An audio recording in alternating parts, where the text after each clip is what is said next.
다 같이 성경을 들고 일어서시기 바랍니다. 봉독해 드릴 하나님의 말씀은 창세기 3장 15절 한 말씀만 제가 봉독해 드리겠습니다. 이것은 하나님의 말씀입니다. 내가 너로 여자와 원수가 되게 하고 내 후손도 여자의 후손과 원수가 되게 하리니 여자의 후손은 내 머리를 상하게 할 것이요 너는 그의 발꿈치를 상하게 할 것이니라 하시고. 아멘. 네, 앉으시기 바랍니다. 지난주에는 범죄 이전의 에덴 동산에 나타난 하나님의 나라와 장차 이 세상에서 회복되는 에덴 동산과 하나님의 나라라고 하는 제목으로 여러분들에게 제가 말씀을 드렸습니다.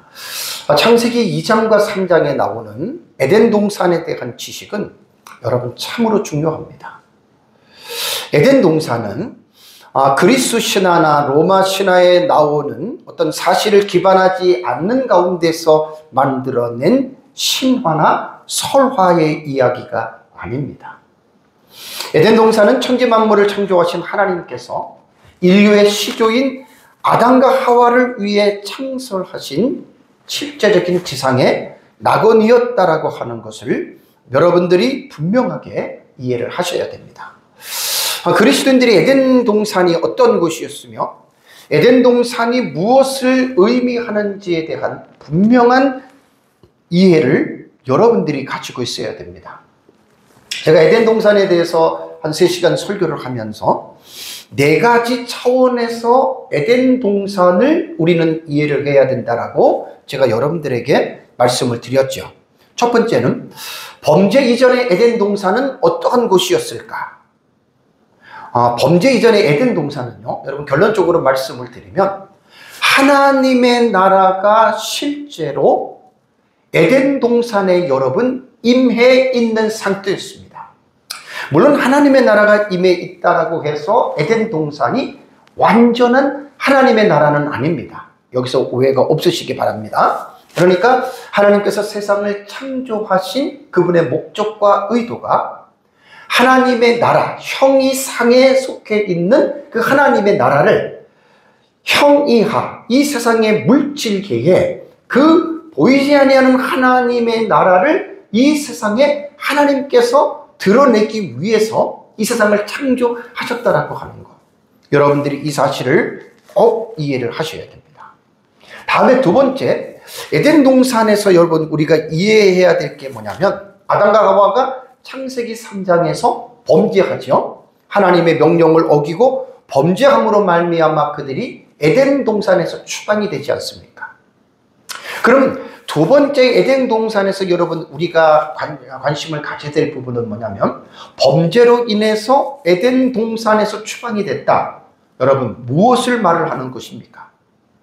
그러니까 범죄 이전의 에덴 동산에서는 아담과 하와가 하나님의 나라를 이 세상에서 누렸단 말이에요. 그 에덴에서의 추방은 뭐냐면 하나님의 나라를 누렸던 그 상태를 어떻게 해요? 빼앗긴 거예요. 잃어버린 거예요.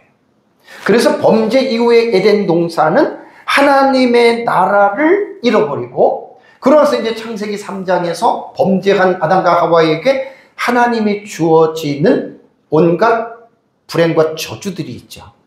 그래서 여러분 이 세상이 이렇게 많은 불행과 저주와 고통 속에서 지금까지, 아니 세상 끝날까지 여러분 이 세상은 존재할 수밖에 없다라고 하는 것.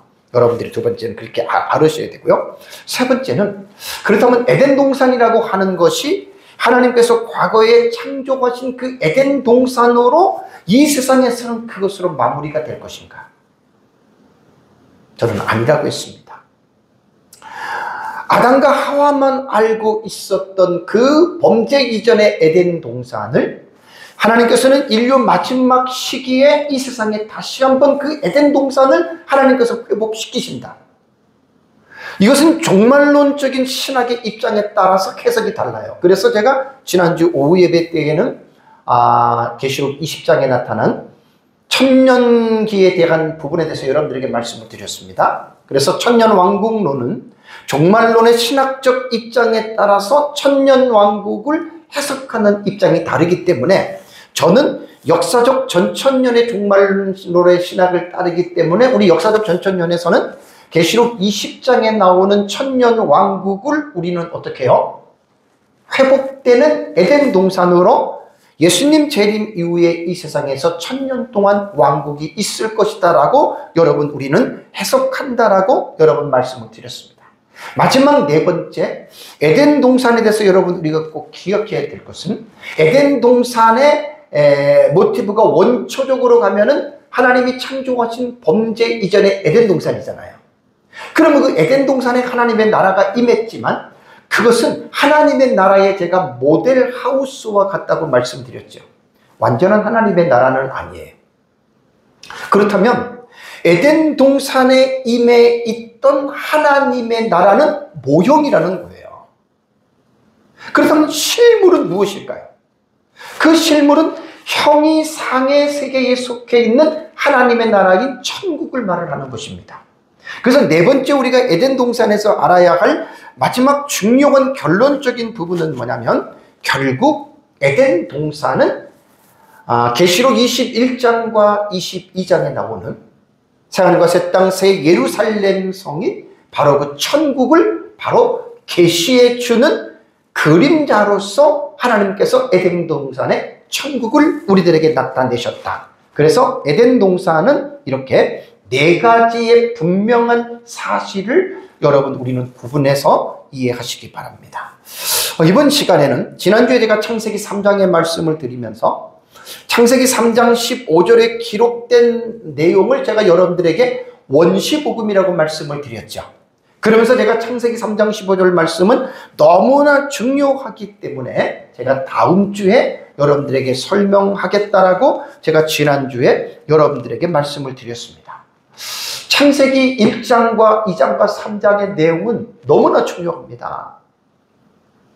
그래서 창세기 1장과 2장과 3장의 내용은 여러분 너무나 중요하기 때문에 우리가 성경을 정말 모든 것들이 시작, 브레시트라고 했어요. 시작이 되는 부분들에 대해서 언급을 했기 때문에 창세기의 1, 2, 3장에 대한 내용은 여러분들 너무나 중요하기 때문에 우리의 신앙에 가장 중요한 기초가 된다라고 하는 것 여러분들이 잊지 마시기 바랍니다. 그래서 창세기 3장은 하와와 아담이 이제 뱀의 유혹을 받아서 하나님께서 명령하신 금단의 열매를 따먹잖아요. 그리고 그들이 죄인이 되는 거예요. 그러면서 그들이 죄인이 되고 나서 하나님께서는 이제 창세기 14장부터는 어떻게 말씀하십니까? 이제 죄에 대한 하나님께서 형벌, 곧 저주를 하나님께서 선언하시는 내용입니다. 그래서 14절과 15절을 보면은 하나님께서 이제 뱀에게, 자 3장 14절을 보시면 여호와 하나님이 뱀에게 이르시되, 하와를 유혹했던 뱀에게 하나님께서 이제 형벌을 내리십니다. 내가 모든 가축과 들의 모든 짐승보다 더욱 저주를 받아. 하나님 저주하는 거. 그래서 너는 배로 다니고 살아있는 동안에 흙을 먹을 것이다. 여기까지는 제가 지난주에 설명을 했기 때문에 제가 넘어가겠습니다. 그러면서 이제 15절의 내용이, 오늘 설교의 내용이 15절입니다. 하나님이, 내가는 하나님이죠. 너로는 뱀입니다. 뱀을 말하는 거예요. 다음에 여자가 나오잖아요. 여자는 하와입니다. 뭐가 되게 한다? 원수가 되게 한다. 그러니까 뱀과 여자, 그러니까 쉽게 말하면 들짐승인 뱀과 인간이 원수가 되는데, 지난주에 말씀한 거 기억하십니까? 뱀을 꼭 말하기보다는 뱀 속에 들어있는 사탄을 말합니다. 여기서부터는 우리가 본질적으로 뱀도 해석하지만 사탄도 같이 들어가야 돼요. 사탄과 인간은 원수가 된다라는 말이죠. 다음에 두 번째의 패러그래프에서 보면은 내 후손도, 그러니까 3장 15절은 세 가지로 구분해서 여러분 우리가 이해를 해야 됩니다. 내 후손도 여자의 후손, 후손이 등장합니다. 후손. 뒤에 제가 자세하게 말씀드릴게요. 여기도 벌써 원수가 돼요. 다음에 세 번째의 그 문단이 뭐냐면, 여자의 후손과 너는, 뱀의 후손은 서로를 상하게 할 것이다. 요게 3장 15절의 중요한 여러분 내용입니다. 그래서 창세기 3장 15절은요 너무나 중요해서 모든 신학자들이 초대 교부부터 이 창세기 3장 15절을 원복음이라고 부르고요 혹은 원시복음이라고 부릅니다. 우리말의 70~80%가 다 한자어에서 왔기 때문에 뜻글자인 한자를 우리가 먼저 이해를 해야 됩니다. 한자로 원이라고 하는 단어는 두 가지가 사용이 돼요. 한자가. 요 근원 원자와 으뜸 원자입니다. 그러니까 뭐 어떤 학문을 쓰더라도 상관이 없습니다. 근원 원자든지 으뜸 원자든지. 그래서 이 근원 원과 으뜸 원을 여러분들이 사전을 찾아보시면 본디라는 뜻과 시초라는 뜻이 있습니다. 이게 원의 뜻이에요. 원시라고 하는 이 말은 뭐냐면 시작하는 처음이라는 말입니다. 복음이라고 하는 말은 기쁜 소식입니다. 그러니까 초대 교부 때부터 많은 학자들이 창세기 3장 15절을 죄인을 구원하시는 기쁜 소식, 복음이잖아요. 복음. 복음이 기쁜 소식이란 말이에요. 이 기쁜 소식은 다른 차원에서의 기쁜 소식이 아닙니다. 아담과 하와가 범죄했잖아요. 아담과 하와가 범죄하고 났기 때문에 그 죄에서 구원하신다라고 하는 여러분, 이것이 바로 그 복음이라는 말이에요. 그래서 창세기 3장 15절을 제가 아까 조금 전에 말씀드린 대로 하나, 둘, 세 가지의 구문으로 이것을 나누어서 여러분 생각을 해야 됩니다.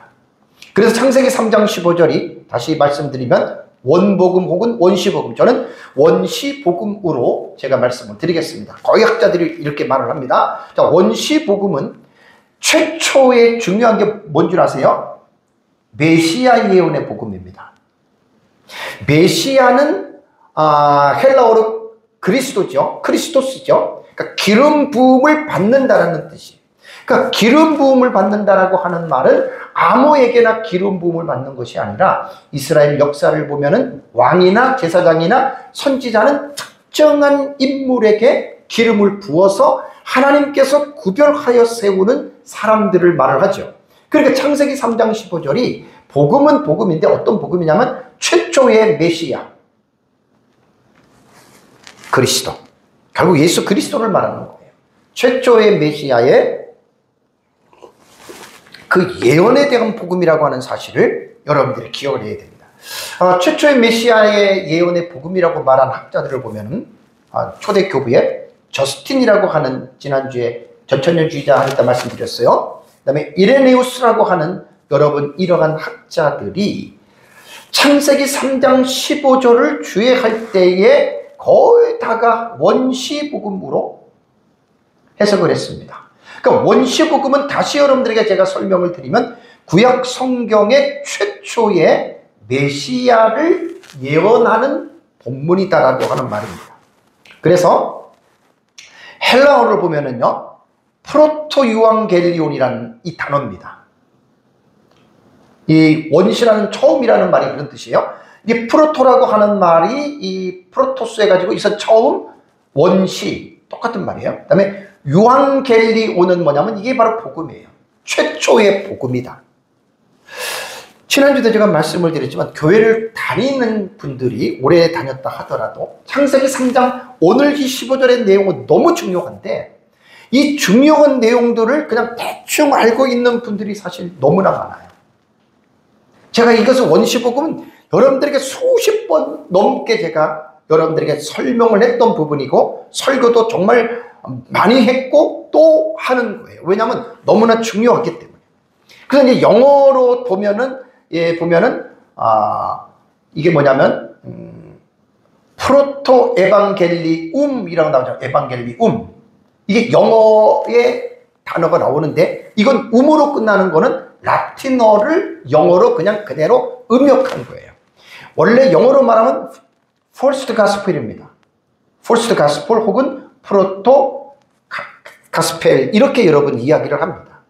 그래서 원시복음은 제가 앞에 말씀드린 대로 세 가지의 이 부분으로 분명히 알아야 되는데, 첫 번째 내용이 뭐냐면, 하나님 내가 너로, 뱀이지요?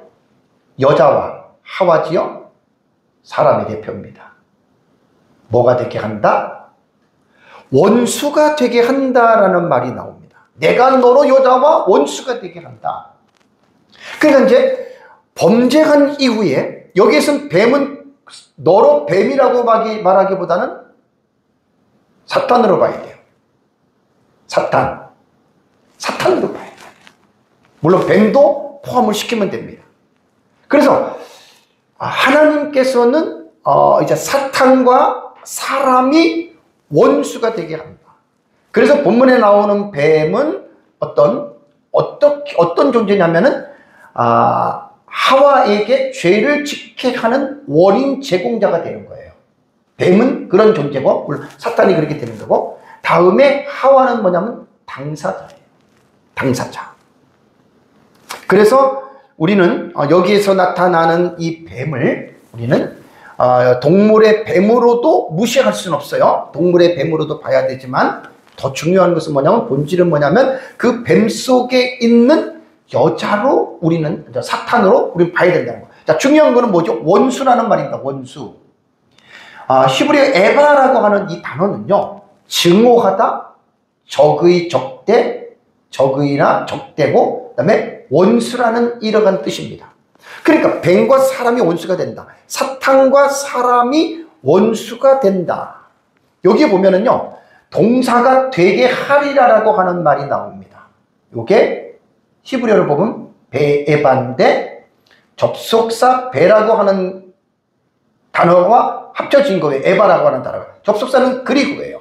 그리고 원수가 되게 한다, 그런 뜻이거든요. 동사가 나오면 제가 반드시 동사에 대한 분해를 여러분들에게 말씀을 드리는데, 여러분들은 몰라도 됩니다. 다만 이 의미는 아셔야 돼요. 아쉬트는 원형이 쉬트입니다. 원형이. 근데 이것이 동사를 분해하면 이게 11형이에요. 11형. 11이 뭐냐? 그냥 사역형이라고 해요. 사역형 능동태입니다. 사역형은 뭐지요? 시키는 거잖아요. 그러니까 보세요. 내가 너로, 하나님께서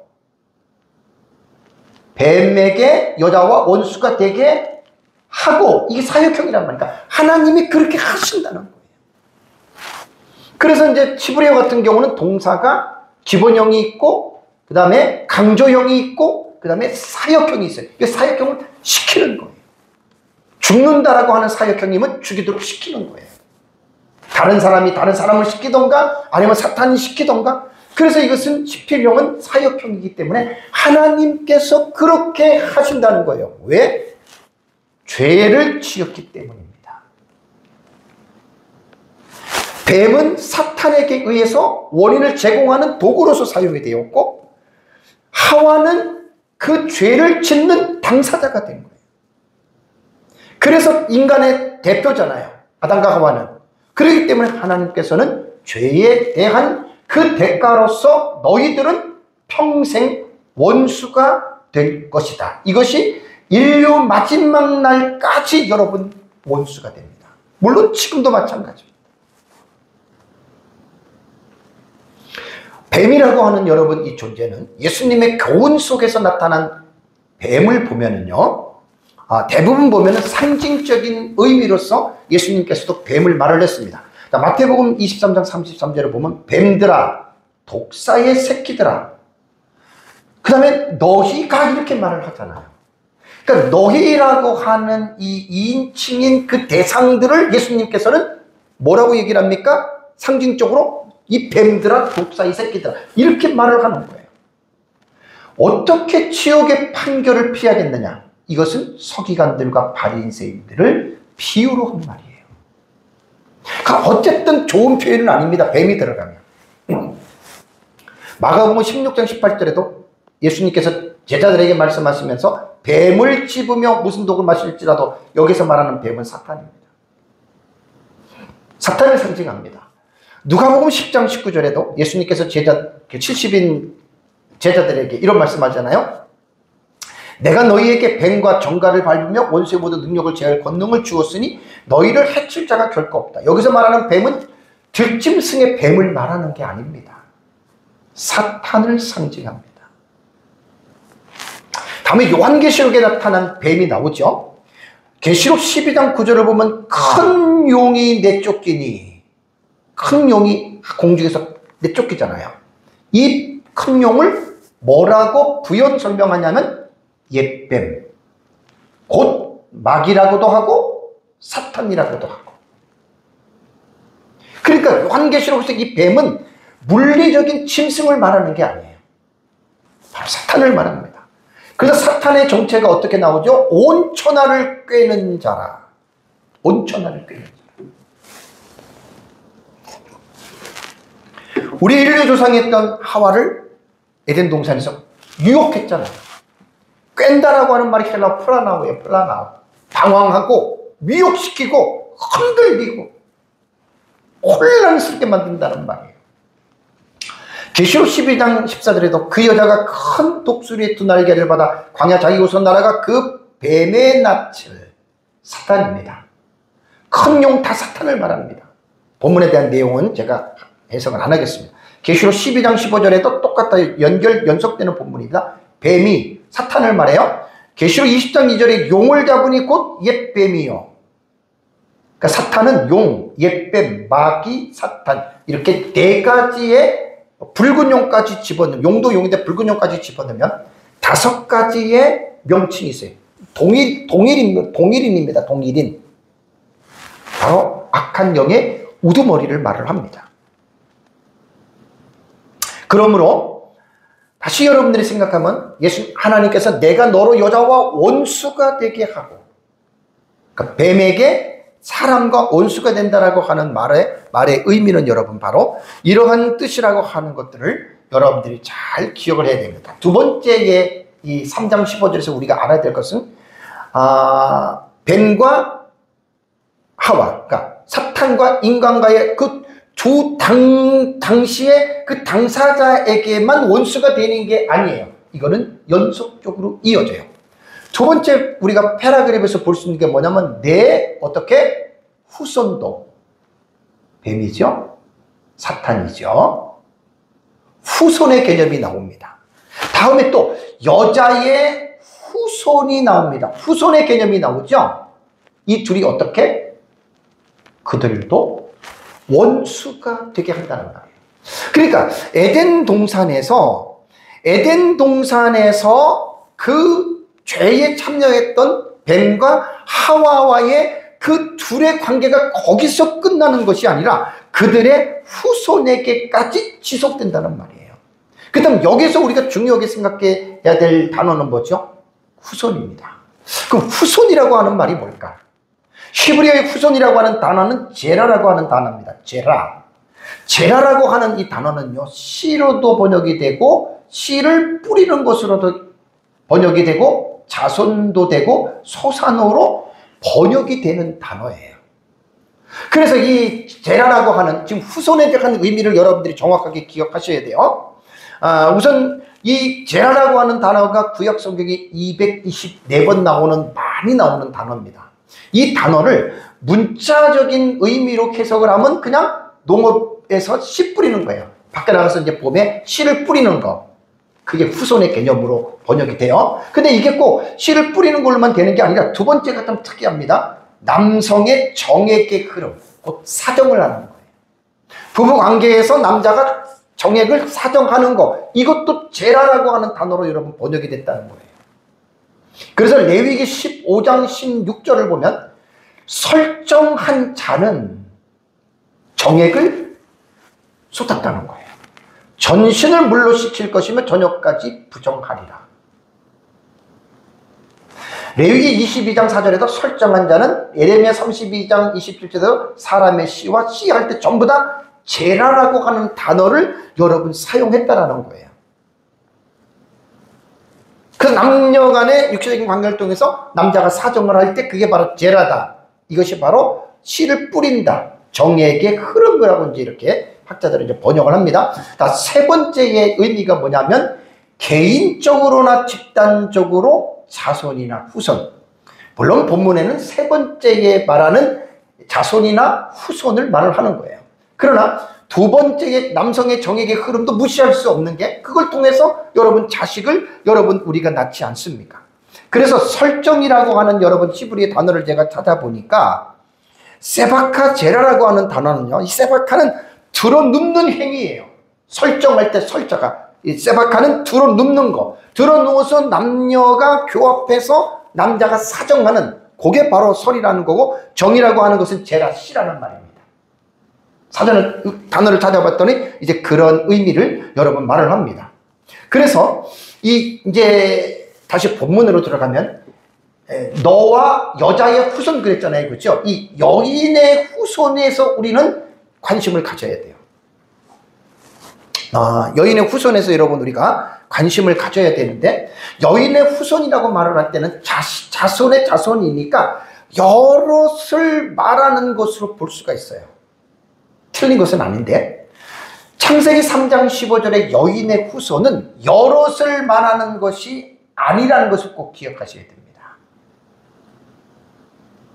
세대별로 자손의 자손의 자손의 자손이 태어나는데 중요한 것은 뭐냐면 한 자손을 말을 한다라고 하는 말이에요.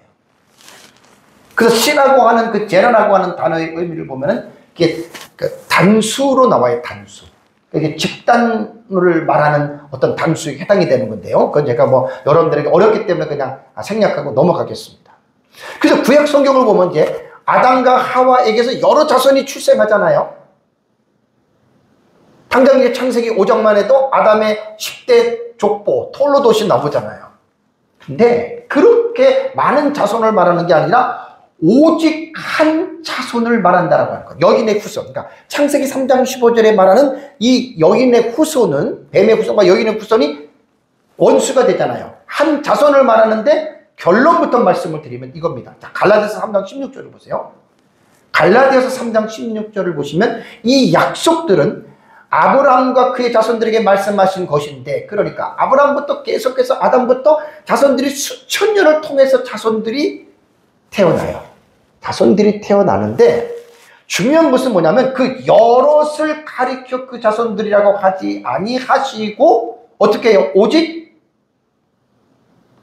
원맨입니다. 한 사람. 한 사람을 가르쳐서 자손이라고 얘기를 하는데 갈라디아서 3장 16절은 누구라고요? 그 자손은 곧 그리스도라. 예수 그리스도 한 사람이, 그러니까 보세요. 창세기 3장 15절, 이건 되게 중요한 거예요.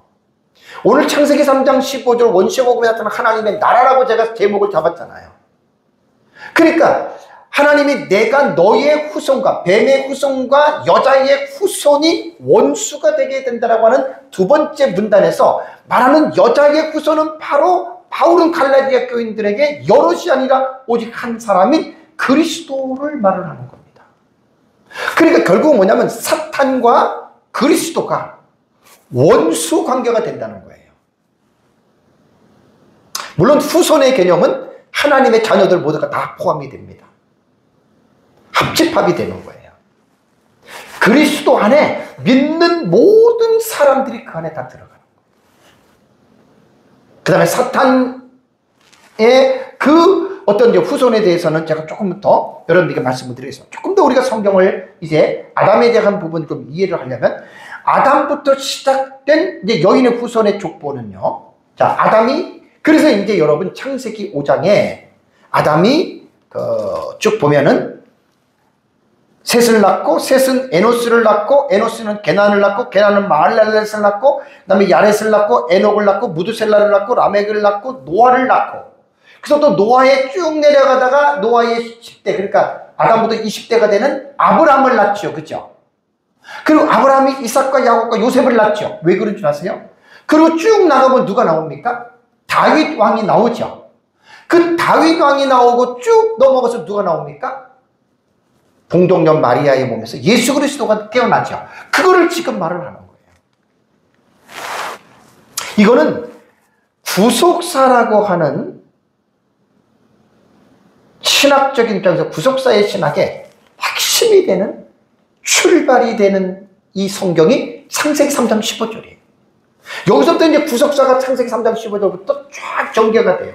제가 이것은 하나님 나라 시리즈 서론 부분에서 여러분들에게 도표를 그려서 다 말씀을 드렸습니다. 그래서 하나님의 나라는 성경을 잘 모르는 사람은 금방 이해들이 안 돼요. 그래서 제가 그것을 쭉 연결해서 여러분들에게 지금 설교를 해 나가는 겁니다. 그래서 아담을 우리는 어떻게 생각을 해야 되냐면 보세요. 두 번째 아담이 성경에 나와요. 첫 번째 아담은 하나님께서 최초의 인류를 만든 그 시조가 아담이죠. 아담이라고 하는 말은 사람이라는 뜻이에요. 사람. 히브리어의 아담은 사람이에요. 사람.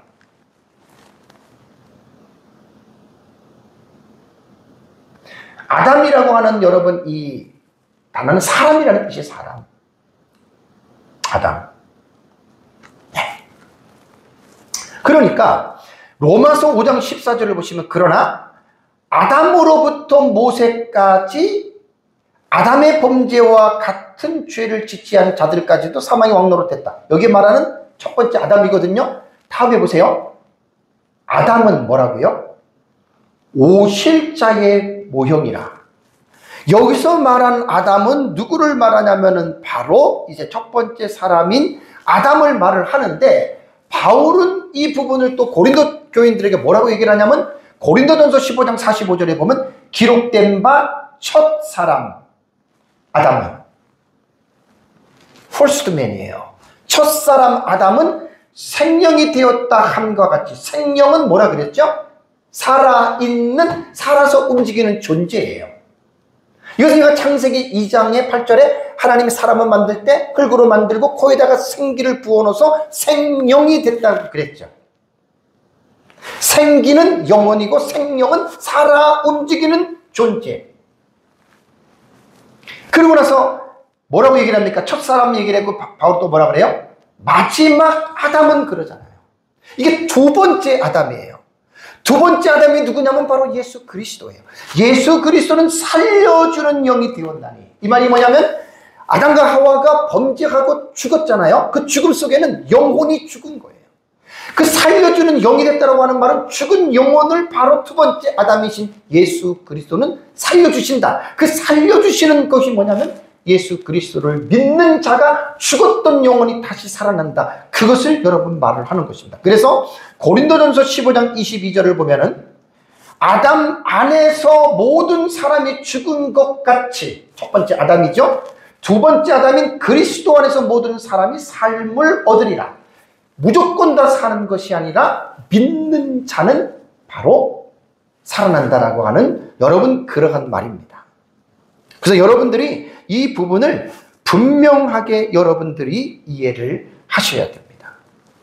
그렇다면 이제 여인의 후손은 제가 예수 그리스도라고 말을 했고 뱀의 후손은 그럼 누구냐? 뱀의 후손은 물론 물리적으로도 짐승인 뱀은 계속해서 그들도 그 후손들을 생성해서 뱀이 지금까지 내려오잖아요. 그것도 그거지만 그게 중요한 게 아니라 사탄의 후손을 말합니다. 자, 그러면 사탄의 후손은 뭐냐? 사탄이 그러면 사람처럼 인간처럼 어떤 그 생산을 할 수가 있느냐? 그런 존재는 아니에요. 사탄은 그런 존재가 아니라 영적인 존재들이기 때문에 자손을 번식시키지 않습니다. 사탄은. 그러면 뱀의 후손이라는 개념은 뭐냐면 사탄의 수하에 있는 졸개들, 부하들을 말합니다. 그게 바로 귀신입니다. 귀신들. 셀 수 없이 많아요. 여러분, 천사들도 셀 수 없이 많죠? 귀신들도 셀 수 없이 많습니다. 그러니까 다시 상장 15절의 말씀을 드리면 하나님께서 뱀에게 너의 후손과 여자의 후손이 원수가 되게 하리라고 하는 이 말은 정리해서 말씀을 드리면 뱀의 후손은 귀신들을 말하는 거고 여인의 후손은 여러 자손이 되긴 하지만 4000년의 구약의 역사를 통해서 오직 한 사람인 바로 메시아이신 예수 그리스도를 말한다. 바로 그 예수 그리스도를 바울은 두 번째 아담, 첫 번째 아담은 죄를 지어서 죽었지만 그 자손들이 영원히 죽었지만 두 번째 아담인 예수 그리스도는 살리는 영이라 그랬죠. 그래서 예수 그리스도를 믿는 자는 바로 살아난다라고 하는 말입니다. 이제 세 번째 가장 중요합니다. 세 번째의 이 단어 구문에서 중요한 것은 뭐냐면 뱀의 후손과 여인의 후손에 뭐가 일어나느냐? 싸움이 일어납니다. 창세기 3장 15절에 이게 이제 중요한 거예요. 자, 여자의 후손은 그랬죠. 여자의 후손은 예수 그리스도입니다. 내 머리를 말할 때 여기서 내는 누구냐면은 사탄입니다. 그러니까 예수 그리스도가 사탄의 머리를 어떻게 상하게 한다. 너는 이라고 말을 할 때에는 뱀이니까 사탄으로 봐야죠. 그의 발꿈치는 누구냐면 바로 예수, 여인의 후손인 예수 그리스도를 말합니다. 예수 그리스도의 발꿈치를 어떻게 한다고요? 상하게 한다. 여기서 관심을 가져야 될 게 상하게 한다는 말이에요. 상하게 하는 거. 요게 여러분 우리는 관심을 가져야 됩니다. 그렇다면 이제 이 본문에서 단어를 먼저 우리가 이해를 해야 돼요. 자, 상하게 한다, 상하게 한다. 상하게 한다라고 하는 이 말을 조금 더 자세하게 보면 원문에는 슈프로 되어 있습니다. 슈프. 똑같아요, 단어가. 상하게 하다, 분쇄하다, 박살내다. 여기서 말하는 이 상하게 하다는 간단하게 어떤 피해를 입히는 그런 정도가 아니에요. 분쇄라고 하는 단어와 박살이라고 하는 말은 완전히 끝낸다는 말입니다. 완전히 끝낸다는 말입니다. 그래서 이게 슈프라고, 동사 이 슈프는요, 기본 어근이고요. 타박상을 입힌다, 상하게 하다, 짓뭉개다, 분쇄하다, 박살내다, 눌러 부수다를 의미로 해요. 그러니까 이 슈프라고 하는 한 단어가 하나로만 해석할 게 아니라 경한 부분부터 중한 이 어떤 상하는 것까지 가볍고 아주 중요한 부분까지 이렇게 말을 하는 거예요. 그렇다면 여자의 후손과 뱀의 후손이 서로를 상하게 하는데, 그렇다면 이 서로를 상하게 하는 이 내용이 무엇일까? 여러분 이것을 아는 것이 우리는 본문에서 중요한 거예요. 자, 그렇다면 뱀의 후손이니까 사탄이 여자의 후손인 메시아의 발꿈치를 상하게 하는 사건은 뭘까? 사탄이 예수님의 발꿈치를 상하게 하는 사건은 거의 모든 학자들이 예수님을 십자가에 죽으시는 사건, 죽이는 것으로 봅니다. 이것은 거의 확실하기 때문에 더 이상 일치를 이루기 때문에 더 이상 설명이 필요 없어요. 그러니까 뱀의 후손이 사탄이 예수님의 발꿈치를 상하게 하는 사건은 예수님의 십자가에 죽이는 것으로 여러분 우리가 해석하면 됩니다. 다음에 두 번째는 이제 이게 중요한 거예요. 여인의 후손이 예수 그리스도가 뱀의 후손의 머리 사탄을 상하게 한다. 이게 이제 중요한 거예요. 이 해석이. 자, 에덴 동산에서부터 원시복음이 선포되고 난 이후에 여인의 후손이 탄생하기까지 거의 약 4,000년이라고 하는 긴 기간이 흘렀습니다. 그래서 사탄은 여인의 후손이 종국에는, 끝날에는 자기를 패망시킬 것을 알았어요, 몰랐어요? 알았습니다. 제가 흥미로운 얘기를 전에 말씀드렸잖아요. 창세기 3장을 보면 죄를 지은 당사자들이 하나님 앞에서 지금 저주를 받습니다. 자, 아담 있었어요. 하와 있었어요. 뱀 있었어요. 뱀 속에 있는 사탄이 있었어요. 근데 시간이 지나면서 아담과 하와는 죽었어요. 뱀도 그 당시에 뱀은 사라졌어요. 누구만 지금까지 남은 거예요? 사탄만 남은 거예요. 사탄은 동물이나 인간처럼 죽지 않아요. 영원토록 존재하는 거예요.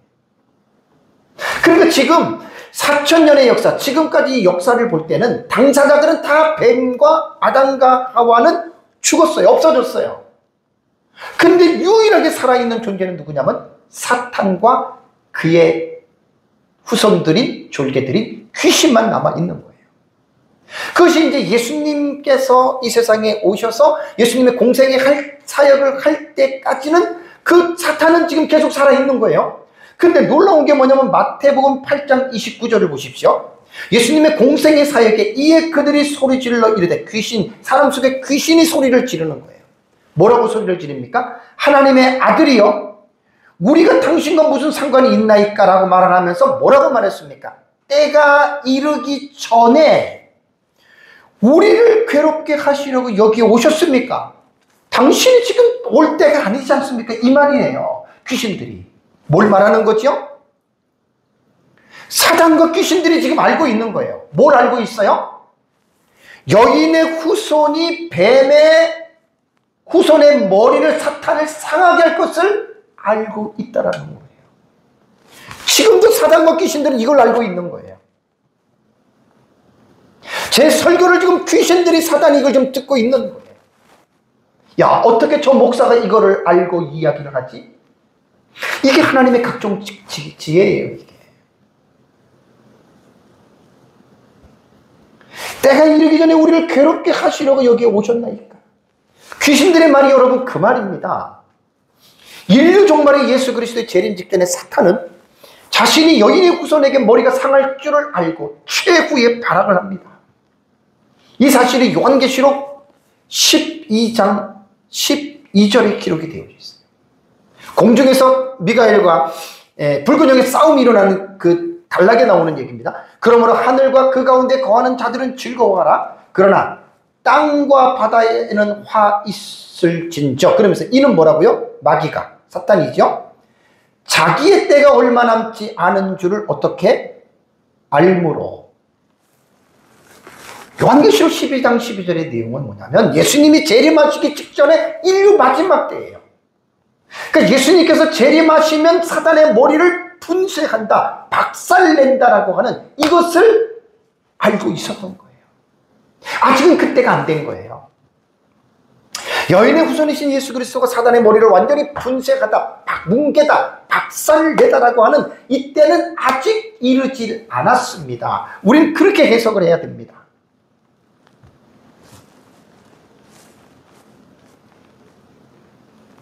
그래서 이제 이것은 언제냐면 예수님 재림 직전에 요한계시록을 알아야 아는 사람만 이걸 아는 거예요. 한 일의 후반부에 해당되는 대환란이 일어나기 직전 마귀가 이렇게 내려가는 거예요. 이것이 이제 계시록을 보면 첫째와 황충화죠. 다섯 번째 나팔. 첫째 화가 되는 거예요. 그것이 황충의 화가 이렇게 해석되는데 그건 그냥 넘어가겠습니다. 모르는 분들은 얘기를 해도 모르니까. 자, 그러면 이제 이 중요한 게 뭐냐면 여인의 후손이 뱀의 머리를 상하게 한다라고 하는 것이 두 가지 해석법이 있어요. 뭐냐면 메시아의 초림으로 보는 해석이 있어요. 메시아의 초림으로 해석하는 건 사실 종말론의 해석법이 무천년자들이 해석하는 겁니다.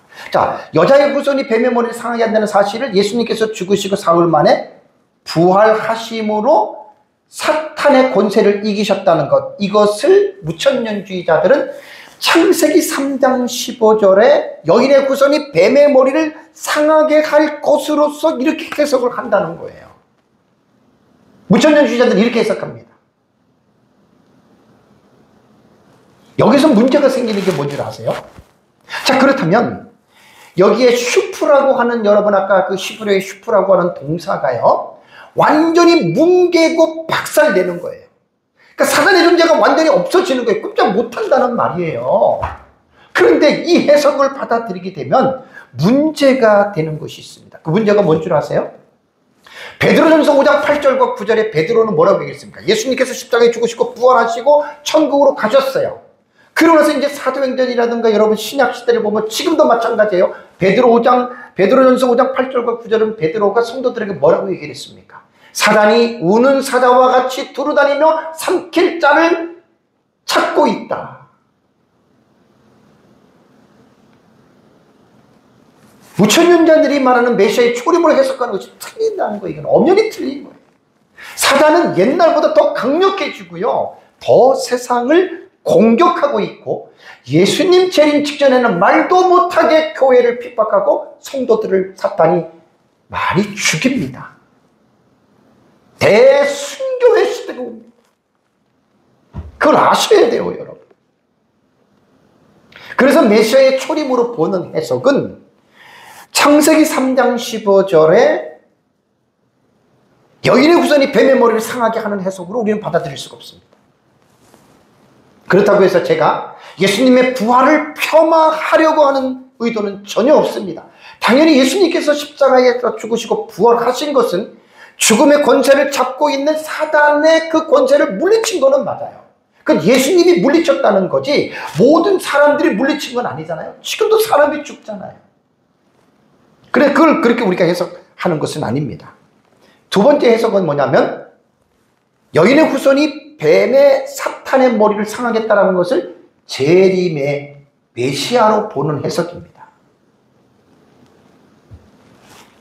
이 견해는 계시록 20장 10절의 말씀이, 우리 계시록 20장 공부를 많이 했어요. 자, 계시록 20장 10절을 보면 또 그들을 미혹하는 마귀가 불과 유황못에 던져지니 거기는 짐승과 거짓 선지자들이 있어 어떻게 됩니까? 세세토록 밤낮 괴로움을 받으리라. 이것이 사탄이 머리를 상게 한 거예요. 완전히 끝난 거예요. 그래서 이제 제가 여러분들에게 말씀드린 대로 종말론적인 신학적인 입장에 따라서 초림으로 보느냐 재림으로 보느냐 이 차이입니다. 우리 역사적 전천년은 재림으로 보거든요. 예수님께서 재림하시고 계시록을 보면은 19장 11절에서 21절이 여섯 번째 대접으로 예수님 재림하는 내용입니다. 예수님이 재림하고 19장 다음에 20장으로 연결이 되잖아요. 그러니까 우리는 역사적 전천년은 계시록 19장과 20장의 텍스트를 어떻게 해석되냐면 19장에 예수님이 재림하시고 20장의 천년 왕국을 우리는 연속적인 사건으로 보는 것이 역사적 전천년의 해석법이라고 그랬죠. 무천년은 19장의 예수님의 재림과 20장의 천년 왕국을 연속적인 사건으로 보질 않아요. 그들이 성경을 해석하는 단락의 해석법 속에서 20장의 천년 왕국을 초림으로 그들이 끌고 가요. 그들은 병행법적인 해석을 시도하기 때문에 그렇습니다. 그래서 천년기를 예수님의 초림부터 신약시대 전체로 그들은 다시 병행적으로 20장을 앞으로 끌고 가기 때문에 그런 것이고 역사적 전천년은 연속적으로 본다 그랬습니다. 19장에서 예수님 재림 이후에 20장의 천년기는 그대로 연속적으로, 그래서 그 20장에 일어나는 천년 왕국의 그 장소를 어디로 보냐면 역사적 전천년은 이 세상으로 보는 거예요. 뭐 여기에 대해서 뭐 맞는 일이 틀린 일이 서로 싸울 필요가 전혀 없어요. 그냥 신학적 입장으로 해석을 하기 때문에 우리는 양쪽의 해석을 다 여러분 알게 되면 충분히 여러분 우리는 이 부분에서 여러분 우리는 이해할 수 있다라고 하는 사실을 기억해야 됩니다. 저는 정말 오랫동안 하나님의 은혜로 연구를 하면서 이 부분들이 거의 다 이제 정리가 되어 있기 때문에 요한계시록 20장을 여러분들이 보셔야 돼요. 그러니까 요한계시록 20장을 어떻게 해석하느냐에 따라서 19장과 20장을 어떻게 해석하느냐에 따라서 정확하게 여기서는 72비가 딱 갈려집니다. 우리는 아까 말씀드린 대로 계시록 19장에서 예수님 재림으로 본다 그랬잖아요. 11절과 21절에. 그리고 20장을 들어오면 예수님이 재림하면서 20장 1절에서 3절을 보면은 어떤 내용이 나오죠? 천사가 큰 쇠사슬을 가지고 내려와서 이 세상의 마귀를 어떻게 해요? 잡아가지고 무적행에 감금합니다. 얼마 동안? 킬리아 에테, 1000년 동안입니다. 그러니까 이 천년 왕국은 마귀가 무적행에 갇혀서 이 세상에 나오지를 않아요. 그걸 여러분들이 보셔야 돼요. 그리고 20장 이제 4절과 6절은 뭐죠? 천년 왕국 기간에 하나의 특정한 사건을 클로즈업 시켜서 4절과 5절과 6절을 얘기를 했는데 그것이 뭐냐면 첫째 부활자들을 클로즈업 시켜서 설명을 해 놓은 거예요. 첫째 부활자들이 보좌에 앉아서 그리스도와 함께 심판을 하고 있다. 그래서 그 첫째 부활자인 4절에서 나오는 그 두 부류의 순교자들을 어떻게 해석하느냐, 그게 바로 관건이에요. 제가 그건 제 책에도 자세하게 주의를 했고 많은 부분에서 했는데 신학적 입장이 다르면 이거 이해하기 힘듭니다. 그래서 우리는 계시록 20장 4절에 나타난 그 두 부류의 사람들을 환난 전 순교자와 환난 중 순교자들이 부활해서 있다라고 여러분들에게 제가 말씀을 드렸고요. 그러고 나서 이제 7절을 보면은 천년왕국이 끝나고 마귀가 무적행에서 풀러 나오고 그 다음에 세상에 있는 사람들을 미혹해서 곡과 마곡이라고 하는 그 그룹들을 하나님 불을 내려서 심판하고 계시록 20장 10절에 와서 하나님께서 이제 마귀를 잡아서 지옥에 던져 넣는 거예요. 이게 바로 여인의 후손이 뱀의 머리를 박살내는 사건이다. 우리는 깨끗하게 비슷하게 이렇게 해석을 하는 거예요. 그래서 여인의 후손이 뱀의 머리를 상하게 한다라고 하는 것은 메시아적인 해석은 같습니다. 다만 시기적으로 초림이냐 재림이냐라고 말할 때 무천년은 초림으로 해석하고 우리 역사도 변천년은 재림으로 해석한다. 이것만 여러분들이 기억하시면 되겠습니다. 사랑하는 성도 여러분, 창세기 3장 15절에 기록된 원시복음은 정말 너무나 깊고 오묘한 내용이에요. 벌써 창세기 3장 15절에서 원시복음의 하나님 나라가 벌써 드러났잖아요. 예수 그리스도를 통해서 그분이 이 세상에 오셔서 예수님께서 여러분 그 공생의 사역은 뭐라 그랬죠? 그 공생의 사역은 잃어버렸던 하나님의 나라를 회복시켜 준 거예요. 그래서 우리는 원시복음을 통해서 이미 하나님의 나라가 광범위하게 세상 끝날 때까지 이것이 원시복음이 쭉 연결되기 때문에 성경의 깊이를 모르는 사람들은 이걸 이해를 못하는 거예요. 제가 이 짧은 1시간 동안에 이 여인의 후손에 대한 내용을 지금 마지막 10화까지 여러분이 이어가는 것은 정말 이거 성경을 모르는 사람은 들어도 잘 몰라요. 근데 여러분 성경이 이거를 말하려고 했어요. 결론적으로 제가 이제 여러분들에게 말씀을 드리는 것은 뭐냐면 예수님께서 세상에 왜 오셨느냐 이것부터 여러분 따지고 들어가셔야 돼요. 기복신앙인들은 예수님은 우리를 잘 먹고 잘 살고 복받게 하려고 성공하고 출세하게 하려고 예수님 왔다. 그건 새빨간 거짓말이에요. 기복신앙인들은 완전히 그들은 정말 너무 말도 안 되는 불쌍한 사람들이에요. 예수 믿는 사람 그런 사람들 많아요. 예수님 그것 때문에 온 게 아니에요. 그래서 제가 지난주에 마태복음 13장 35절 다시 한번 말씀을 드렸잖아요. 예수님이 세상에서 왜 오냐면 창세부터 감추인 것을 드러내려고 오셨어요. 그러면 창세부터 감추인 것이 뭡니까? 지난주에 말씀드렸죠? 아담과 하와가 범죄하고 나서 에덴 동산을 쫓겨난 것, 하나님의 나라가 감추어졌다는 말이에요. 그럼 예수님이 세상에 왜 왔느냐? 그 잃어버렸던 하나님의 나라를 드러내기 위해서 예수님이 오셨다. 이게 예수님이 세상에 오신 목적이에요. 구속사로 성경을 공부한 신학자들과 구속사로 공부한 사람들은 죄인된 우리를 구원해 주시기 위해서 오셨다. 틀린 말은 아니지만 부족한 거예요. 정확하게 말을 한다면 범죄로 말미암아 잃어버렸던 하나님의 나라를 회복시키기 위해서 오셨다. 이렇게 말하는 것이 가장 옳은 표현입니다. 범죄를 인해서 우리가 잃어버린 하나님의 나라를 회복했다는 말은 죄인을 구원해 주시는 거거든요. 근데 죄인을 구원해 주셨다고 하는 말은 하나님의 나라에 대한 이 부분이 빠져 있기 때문에 정확한 표현이 아니라는 거예요. 그래서 예수님께서는 창세부터 감추인 것들을 드러내기 위해서 예수님께서는 이 세상에 오셔서 예수님께서 하신 사역의 가장 중요한 주제가 뭡니까? The kingdom of God. 하나님의 나라예요.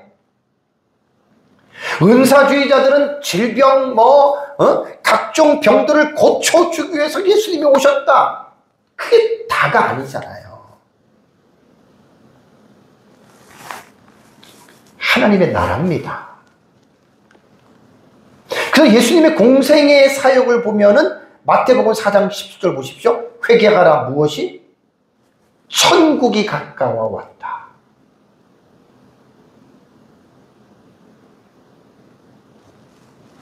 헤파실레이아 톤 우라논이에요. 하늘에 있는 나라 천국. 마태가 왜 하나님의 나라를 빼고 천국에서 여러분 말씀드렸죠? 유대인들을 대상으로 했기 때문에 이거 다 서론 부분에 설교했던 내용들이에요. 그러니까 예수님의 공생의 사역의 핵심은 하나님의 나라를 드러내기 위해서 오셨지, 병 고치고 우리를 가난해서 벗겨주시고 그게 목적이 아니라는 거예요. 목적은 하나님의 나라예요. 잃어버린 하나님의 나라를 회복시켜주는데, 잃어버린 하나님의 나라가 왜 잃어버렸습니까? 창세부터 감추어진 것이 아담과 하와의 범죄 때문에 에덴 동산에서 누렸던 하나님의 나라가 덮여져 버렸잖아요. 그것을 예수님께서 드러내는 거예요. 이것이 성경 핵심의 주제예요. 킹덤 오브 갓이. 하나님의 나라가, 여러분, 이것이 바로 핵심이라고 하는 말입니다. 그래서 제가 여러분들에게 말씀드린 대로 공생의 사역에서 각종 병든 자를 고치고 귀신 들린 자를 쫓아내신 목적이 뭐냐면 하나님의 나라를 드러내기 위해서 수단으로서 병을 고치고 귀신들을 쫓아내주셨다 이 말입니다. 가난한 자에게 부요함이 있을 수 있습니다. 그건 뭐냐면 그것이 목적이 아니라는 말입니다. 하나님의 나라를 드러내시기 위해서 예수님께서 가난한 자를 부요케도 하신다는 말이에요. 오늘날에도 마찬가지예요. 우리가 세상에서 가난하고 병들고 귀신 들리고 불쌍한 사람들 많잖아요. 그럼 예수 믿으면 부자 되고 예수 믿으면 병 고치고 예수 믿으면 자유케 되고 그건 목적이 아니에요. 당연히 그렇게 되는 거예요. 목적이 뭐냐면 하나님의 나라. 그러니까 하나님의 나라를 받아들인 사람, 하나님의 나라가 임한 사람은 당연히 귀신 쫓겨나가고 또 세상에서 부유한 삶을 살 수가 있어요. 한 가지 오해하지 말아야 돼요. 예수 믿는다고 다 부자 된다. 그 새빨간 거짓말입니다. 그렇게 말하는 사람 사기꾼 목사입니다. 예수 믿으면 다 부자 되고 성공한다. 그건 전부 다 사기꾼들이 교회 안에서 복음을 변질시킨 겁니다. 예수님 잘 믿어도 병 걸릴 수 있고요. 예수님 잘 믿어도 가난하게 살 수 있어요. 가난이 죄가 아니잖아요. 병 걸리는 게 죄가 아니잖아요, 여러분. 왜 기독교를 그렇게 무당 종교로 자꾸만 한쪽으로 몰아붙여가지고 그렇게 기독교를 변질시킵니까? 그게 기복신앙자들과 은사주의자들이 그렇게 기독교를 지금까지 변질시켜 나가는 거예요. 아주 못된 사람들입니다. 기복신앙을 전파하는 목사와 신비주의를 전파하는 목사를 만난 성도들은 불쌍합니다. 그런 자들로부터 성도들은 떨어져 나가야 됩니다. 그래야지 자기가 복받는 겁니다. 많은 사람들이 기복이나 그런 데 혹하잖아요. 자, 요한복음 18장 33절에서 35절에 예수님께서 그 유명한 빌라도 앞에서 지금 말을 하는 것입니다. 빌라도가 예수님에게 이렇게 말합니다. 내가 유대인이냐? 너의 나라 사람들과 대제사장들이 너를 내게 넘겼으니 도대체 내가 무엇을 했느냐? 이때 36절에 예수님의 말씀이 유명합니다. 이 말에 대한 대답을 하는 게 아니라 갑자기 예수님 뭐라고 그러니까 내 나라는 이 세상에 속한 나라가 아니다. My kingdom is not of this world. 빌라도는 내 나라 사람이 제사장들이 너를 집어넣었잖아. 예수님이 말하잖아요. 내 나라 이 세상이 아니야. 그래서 예수님이 만일 내 나라가 이 세상에 속한 것이었던 것이라면 내 종들이 싸워서 나로 유대인들이 넘겨지지 아니하시냐. 그래서 예수님 뭐라는 이제 내 나라는 여기에 속한 것이 아니다. 이 세상에 있는 나라가 아니다. My kingdom is not from here. 이 세상에 속한 게 아니다. 그리고 빌라도가 말하네 그러면 내가 왕이 아니냐라고 말을 했을 때 예수께서 대답해 내 말과 같이 내가 왕이냐. 단순한 유대인의 왕이 아니라 만왕의 왕이란 말이에요. 내가 이를 위하여 태어났으며 이를 위하여 세상에 왔다니 이 왕이 뭐지요? 킹덤 오브 갓이에요. 예수님은 하나님의 나라의 왕이에요. 하나님의 나라의 왕으로서 그분이 세상에 와서 하나님의 나라를 알지 못하는 사람들에게 하나님의 나라를 전하기 위해서 예수님이 이 세상에 오셨다는 말이에요. 많은 사람이 범죄로 인해서 죄로 인해서 하나님의 나라를 알지 못하고 죄악 가운데에 고통을 당하는 삶을 살아가는 그들에게 예수님이 전파하신 내용은 세상 나라가 아니라 바로 하나님의 나라였다. 제가 지금 설교하는 그 설교의 테마가 지금 하나님의 나라 시리즈 설교예요. 모든 성경을 하나님의 나라로 여러분 우리는 성경을 볼 수 있어야 됩니다. 성경은 명명백백하게 하나님의 나라를 우리에게 드러내시는 거예요. 그래서 누가복음 17장 20절 21절을 보면 하나님의 나라가 죽어서 가는 하나님의 나라가 아니라는 거예요. 틀린 것은 아닌데 그것보다 더 먼저 선행적으로 이해해야 될 게 바리새인들이 하나님의 나라가 어느 때에 임하니까 예수님에게 물었죠. 예수님이 대답했습니다. 하나님의 나라는 볼 수 있게 임하는 것이 아니요 또 여기 있다 저기 있다고도 못하리니 예수님이 이런 말을 했어요. 하나님의 나라는 어떻게? 너희 안에 있느니라. 누가복음 11장 20절에도 그러나 내가 만약 하나님의 손을 힘입어 귀신을 쫓아낸다면 하나님의 나라가 already예요. 이미 너희에게 임하였느니라. 그러니까 여러분 이제 예수님의 사역에서 중요한 게 뭐냐면 예수님의 공생의 사역이 시작하심으로 already입니다. already. 이미 하나님의 나라가 어떻게 해요? 믿는 자 속에 임한 거예요. 그러나 but not yet. 하나님의 나라는 완성된 나라는 아니에요. 그래서 예수 그리스도를 믿는 자들 속에 하나님의 나라가 임했는데, 그러니까 이 구원받은 성도들은 이미 와 아직 already but not yet 이 사이 비트윈 속에서 살아간다라고 하는 것, 이것을 잊지 마시기 바랍니다. 그래서 오늘 창세기 3장 15절에는 여인의 후손에 이 계시 원시 복음에 나타난 이 복음을 잘 이해하시고 이 복음을 통해서 여러분 드러난 이 하나님의 나라를 여러분들이 확실하게 보시고 믿음으로 하나님의 나라를 바라보면서 승리하는 삶을 살아가시기를 주님의 이름으로 축복합니다. 다 같이 함께 기도하겠습니다.